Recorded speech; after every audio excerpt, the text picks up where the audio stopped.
వ్యాపార కూడలి విజయవాడ. ప్రతి వ్యాపారస్తుడు ఖచ్చితంగా కష్టపడతాడు. రాత్రి పగలు అదే ఆలోచనలతో ఉంటాడు.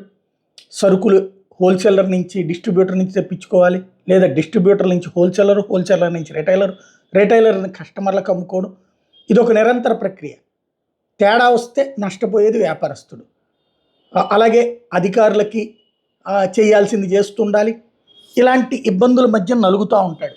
నిరంతర స్ట్రగుల్. బీపీలు షుగర్లు తొందరగా వచ్చేస్తుంటాయి ఈ స్ట్రగుల్ వల్ల. అట్లాంటి సిచ్యుయేషన్లో వాళ్ళని మరింత వేధిస్తే కష్టం.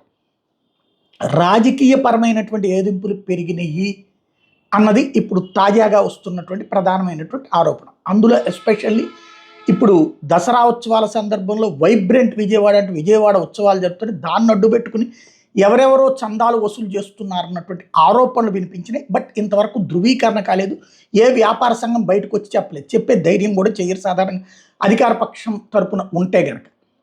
అయితే అధికార పక్ష కూటమిలో శాసనసభ్యుడు, భారతీయ జనతా పార్టీకి సంబంధించినటువంటి విజయవాడ పశ్చిమ నియోజకవర్గ శాసనసభ్యుడు, మాజీ కేంద్ర మంత్రి, ఒకప్పటి తెలుగుదేశం పార్టీ నేత అయినటువంటి సుజనా చౌదరి సంచలనమైనటువంటి ప్రకటన చేశారు. అదేంటయ్యా అంటే, ఇట్లాగా ఆరోపణలు వస్తున్నాయి, చందాలు అడుగుతున్నారు అన్నటువంటిది. ఎవ్వరూ చందాలు ఇవ్వక్కర్లేదు, ఇదంతా ప్రభుత్వ కార్యక్రమం, ప్రభుత్వమే నిర్వహించుకుంటుంది. అటు విజయవాడ ఉత్సవమైనా ఇటు దసరా ఉత్సవాలైనా ఎవరు ఎవరికి చందాలు ఇవ్వక్కర్లేదు.